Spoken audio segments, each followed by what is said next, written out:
Hey guys, good evening. It is John C. Morley here, serial entrepreneur. It is so great to be with you guys tonight. It is Wednesday night. It's August 7th, 2024. And whether you're with me at 10:45 p.m., 10:45 a.m., 3 a.m., 3 p.m., 6 a.m., 6 p.m., doesn't really matter. Thank you so much for being here. Really do appreciate you. And do check out my hat, believemeachieve.com, for more of my amazing, inspiring creations, which I know you guys are definitely going to want to check out at believemeachieve.com. Just scan the QR code, or you can actually, you can just go to believemeachieve.com, which is even easier.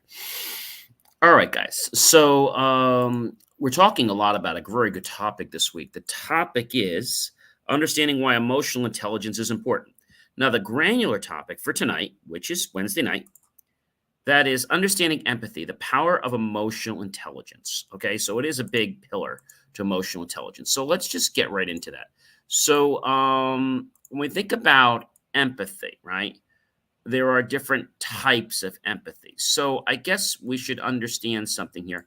So, what is empathy? According to Merriam-Webster, what is empathy? And I think empathy, if we were to take a dive, but let's just go and ask, Merriam-Webster. So according to Merriam-Webster, what is empathy? And according to Merriam-Webster, they define empathy. It's a noun. The action of understanding, being aware of, being sensitive to, vicariously experiencing the feelings, thoughts, and experiences of another. Okay, so then what the heck is compassion? Because this gets confusing, right? Sympathetic consciousness of others' distress together with a desire to alleviate it. Okay, so when you have empathy, you're aware of the situation.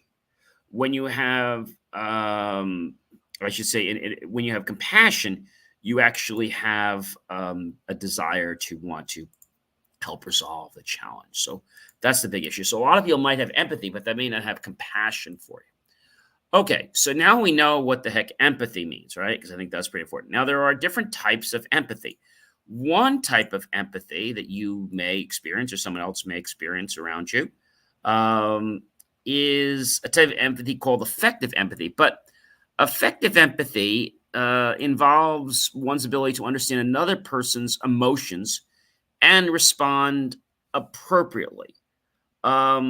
Such emotional understanding may lead to someone feeling concern for another's personal well-being, or may lead to feelings of personal distress. Like if somebody is in some kind of trouble, that could be affective empathy. And that's a very, very important point, which I think a lot of people miss. That's called affective empathy. Then we have somatic empathy, okay? Somatic empathy.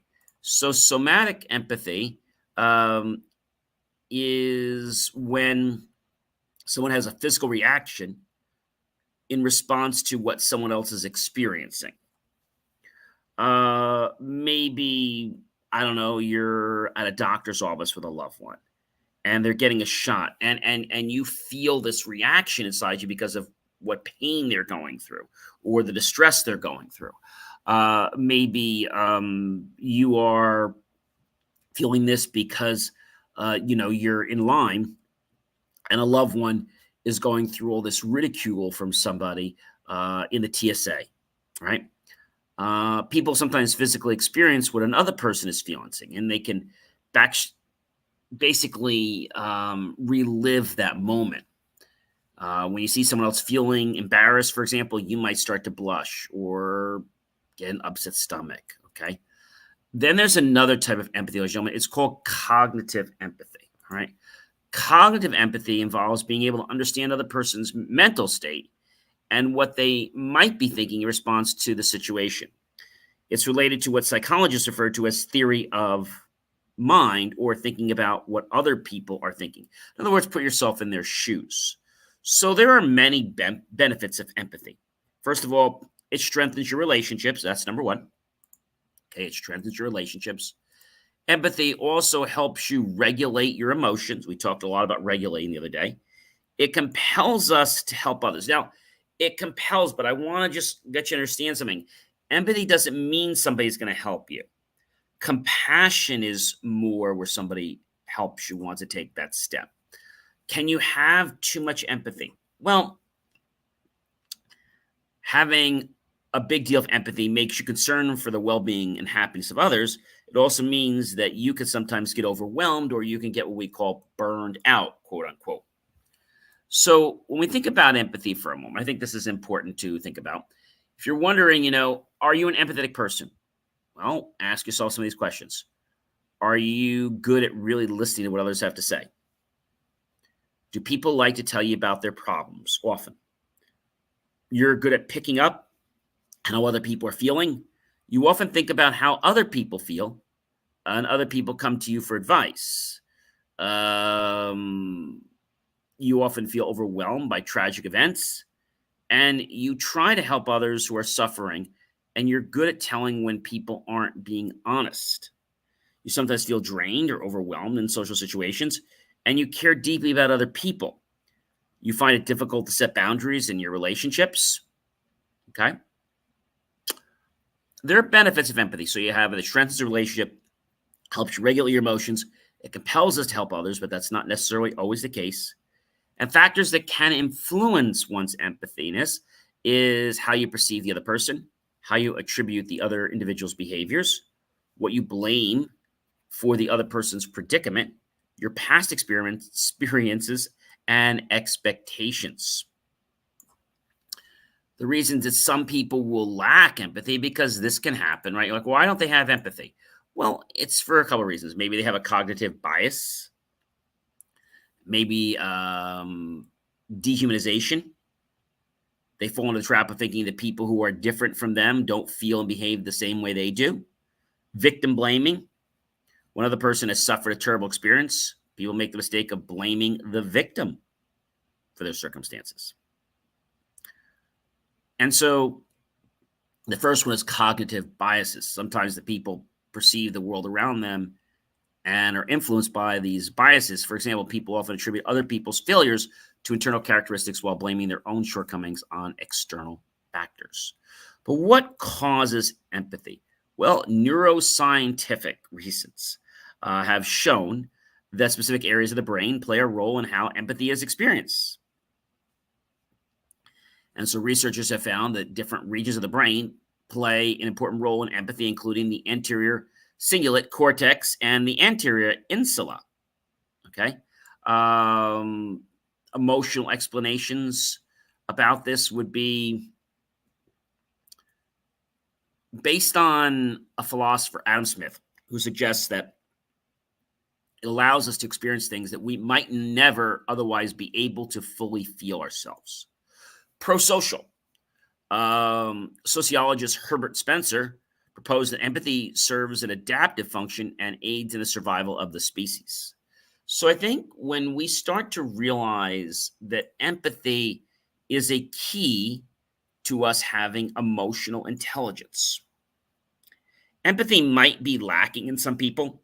Most people are able to empathize with others in a variety of ways and situations, and some aren't. And this ability to see things from another person's perspective and empathize with another's emotions plays an important role in our social lives. Empathy allows us to understand others and quite often compels us to take action to relieve the other person's sufferings. Now, I said it could, but really that's when compassion takes over, because empathy is just really concerned about understanding. Okay? It's not really about going to help them. Unfortunately, that's where compassion comes in. You might have a friend, and that friend might be very empathetic towards you, but they're not going to be compassionate. Why? Because when they get compassionate, then they have to worry about being burned out. They have to worry that they can physically handle not only the situation that you're in, but the situation that they're going to put themselves in, all because of what they're going to subject their body to. Okay, that's a pretty hard thing, I know, for a lot of people to encapsulate. But again, we're talking about this week understanding why emotional intelligence is important And I see we have a few questions here. I think I've lost my empathy after this morning. Okay. And well, maybe I had empathy for that child since I was once in his position. Sure. I can understand that. I think sometimes, you know, empathy might be lost because of a situation that you might be in, maybe a challenge. Maybe somebody did something that wasn't appropriate. Somebody didn't extend a common courtesy, like, maybe opening the door for someone, regardless of their age or gender. So I think that can happen.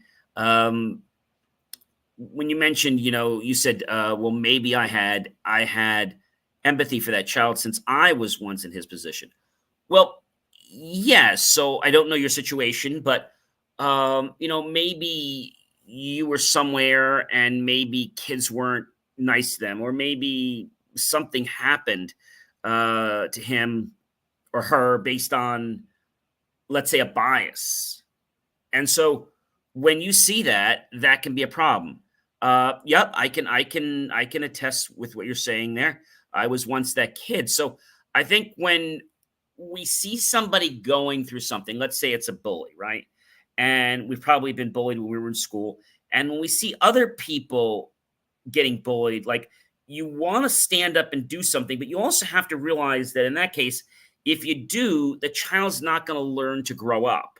So it's important to coach that person. I don't know what the situation is, but I think a lot of times we want to jump in and help the person because we love and care about that person, but it might not be the best thing. It might be best to coach them and give them the tools that they need and make sure that they're safe, in an emotional way, and safe physically. And so that can teach him or her so those situations don't go on happening again and again. Uh, okay, I sent the situation. I sent the situation being checked by mods. Okay, I'm not sure I understand. Checked by mods. I'm guessing you're talking about moderators or something like that, but I'm not sure from what you're saying. I don't know if this is a school situation or if it's just somewhere with friends or if it's in a public situation. I don't really know. The message is being checked. Okay. I don't know if that's on our end. I see you're coming through our one of our feeds, and it looks like you're. Yep, it looks like it's going through. I see where it's going through. So yeah, so that platform has a lot of checking on it even before it gets to us, because we've reported lots of comments that were inappropriate, comments that how can I say? Um, Basically, they were just people trying to, rat on the show and really not trying to be supportive. So I do know that people that come in through, I call it the Purple Network. That's where this comes from. At Twitch is this. I had to think of the name there. So we had complained to Twitch because we've been on the air a long time, and we were getting people that would be sending us all kinds of stuff, just inappropriately, and we do check them before we obviously put them on the air or things like that.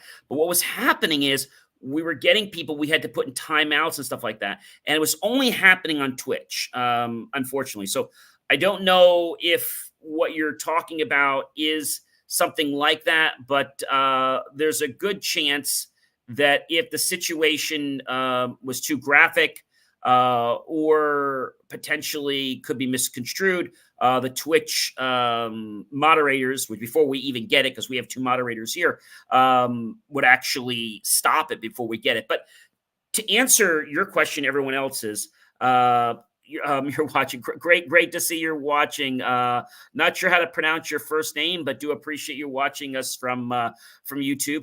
This whole week, we're talking about something very important, which is our emotional intelligence.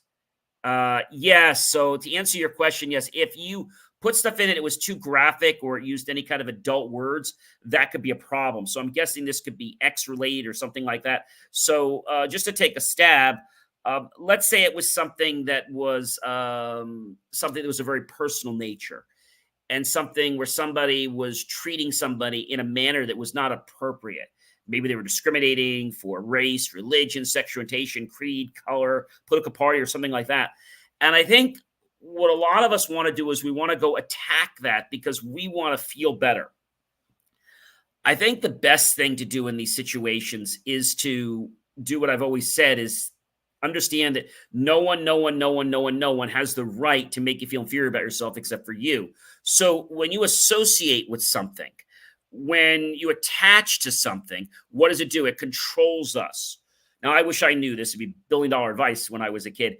If you detach from something, okay, I'll give you an example now of being adults, right?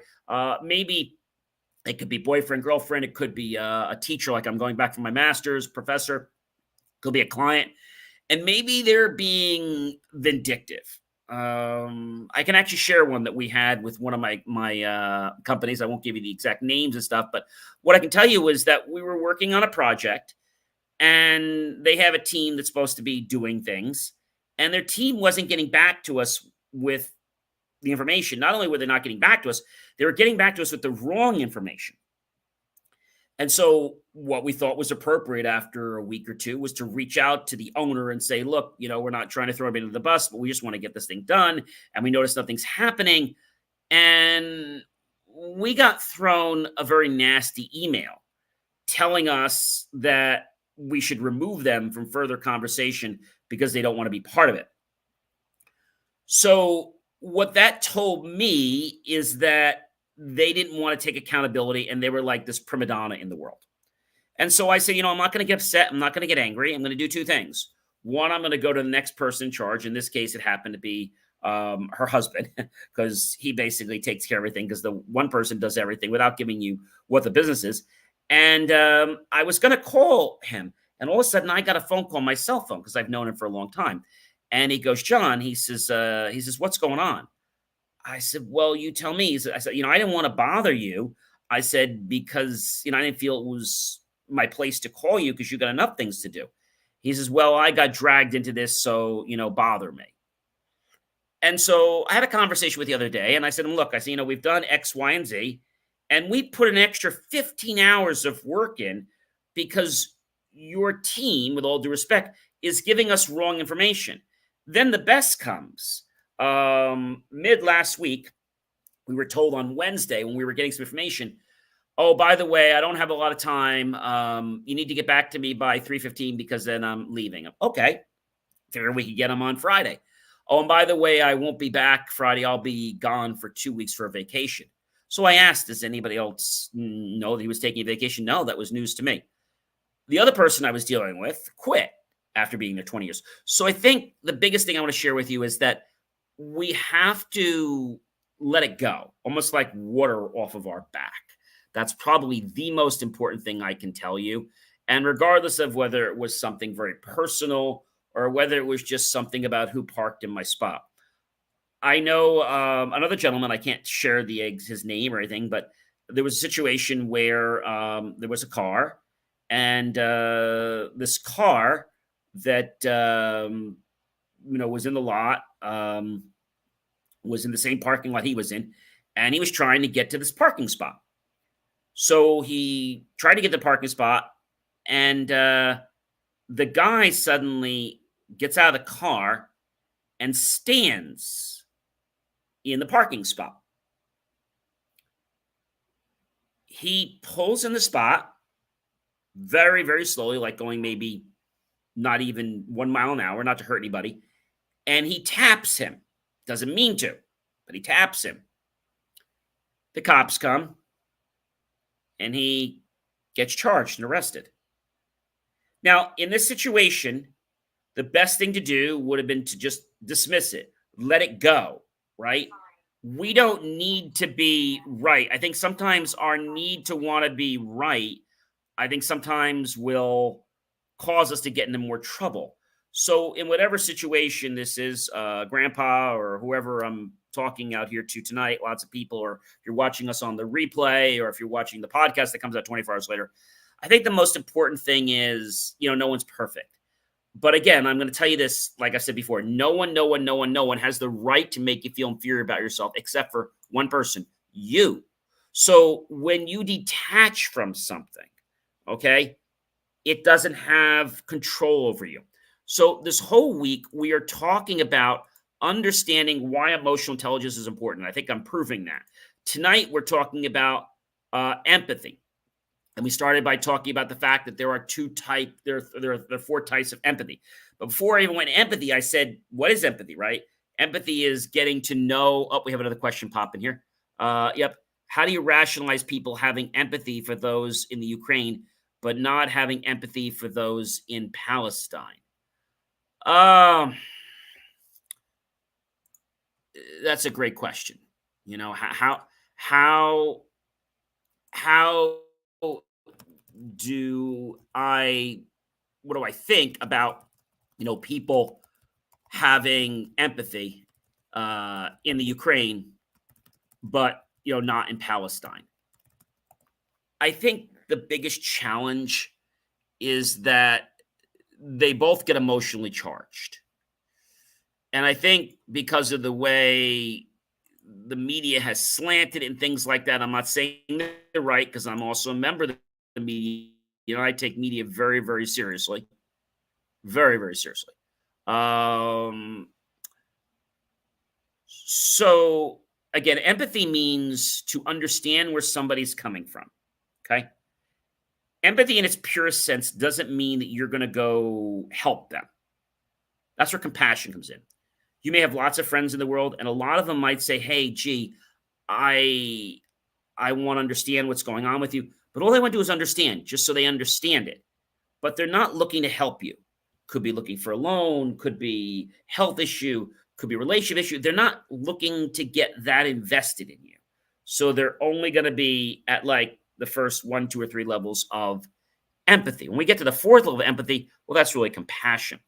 So how do I rationalize it? I don't think I really can, because I can't get in the minds of every person out there. And I think that's probably the biggest challenge. And I think this is probably why the Ukraine war is going on. And, what happened in Palestine, not a good thing, right? I mean, why did what happened in Palestine? It's a very tricky net, because this was played in a way that I don't think a lot of people expected. The Israeli Palestine is a conflict about basically, one matter, right? And the fight between Israel and Hamas, which launched a surprise attack in the 7 decades of war and conflict between Israelis and Palestinians, it's drawn in outside powers. Where did the conflict come from? Well, the conflict goes to Israeli demands for security in what is long regarded as a hostile region against Palestinian aspirations for a state of their own. And Israel's founding father, I think it was David Ben-Gurion, proclaimed the modern state of Israel on May 14, 1948, establishing a safe haven for Jews fleeing persecution and seeking national homes on land to which they cite deep ties over generations to generations. So Palestinians lament over the Israel's creations. In the war that followed, some 700,000 Palestinians, half Arab population of what was British ruled, Palestinian fled or were driven from their homes. I think sometimes things get too heated and there isn't really a correct answer. So sometimes people don't really think with their head. They think with their ego. And that's the only thing I can say to you, GZDR. I don't know your name, but GZDR. I think that's the only thing I can really say, is that we need to be thinking with our rational mind, okay? Not our ego, right? But a lot of things are politically controlled. A lot of things are about control. Let's take the election, right?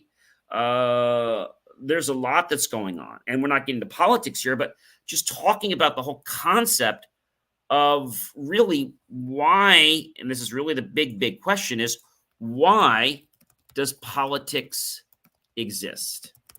People have asked me this before.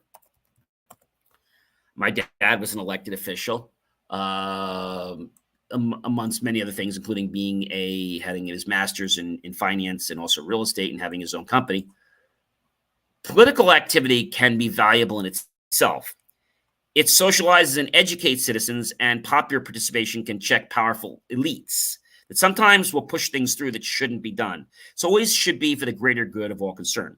Most importantly, citizens do not rule themselves unless they directly decide laws and the policies. So the point about politics is it's about making agreements between people so they can live together in groups such as tribes, cities, or countries. In large groups, such as countries, some people may spend a lot of time making such agreements. These people are what we call politicians. So the reason that we have politics is so that we can create a set of rules, okay, that everybody abides by. I mean, if we all didn't agree that we needed traffic lights, okay, our world wouldn't be too safe, right?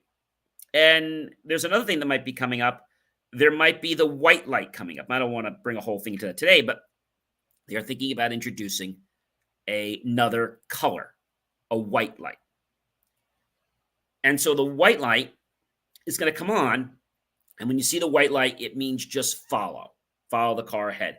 That means that the intersection is being regulated by autonomous vehicles because there's enough of them there, and there's only a few non-autonomous vehicles, so you just follow the car ahead. That's what the white light means. Some people tell me, well, they're colorblind. So what do? Well, is it always in one position? No. Maybe they need to make the white light like a flashing light instead of just a solid. I mean, there's just different things they could do, right? Because the position may not always be the position.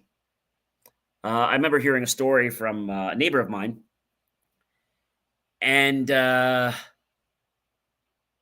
he was looking at the light, okay, the traffic light. And so the traffic light was basically, red, yellow, and green. Makes sense, right? So he went past the light, and all of a sudden the cop pulled him over. And he goes, officer, what did I do? He's like, well, you went through a red light. He's like, well, no, I didn't. He said, the light was green. So he says, no. I said, he says, I know I know because I can't see colors, and I know that the light on the bottom was on. He's like, no, the light on the top was on.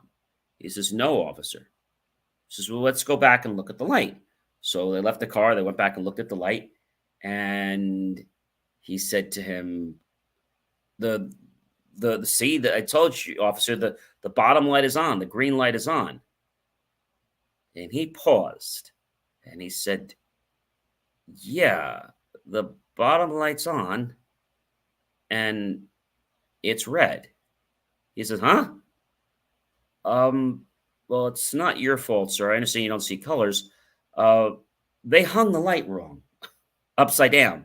So he goes and talks to somebody, and they get the light rehung. So that was just an interesting situation. Ladies and gentlemen, you know who I am by now. But if you don't, I'm John C. Morley, serial entrepreneur. You know, I come to you every single day or evening with a brand new granular topic and then a brand new weekly master topic. It's so great to be with you. And I appreciate you guys checking in on me. Check out believemeachieve.com for more of my amazing, inspiring creations. I know I come on late for some of you guys out there, but you can always watch the replays. All right. So have yourself a fantastic rest of your night. And I'm going to catch you guys tomorrow. All right, everyone. And remember that story. The perception of what we think the light is, the person that was colorblind, went by the position, and he thought that it was green, but it was really red. because they hung the light upside down. I mean, I have to laugh at that, but I know that's not really funny. Have yourself a great rest of your night, everyone. I'll catch you soon.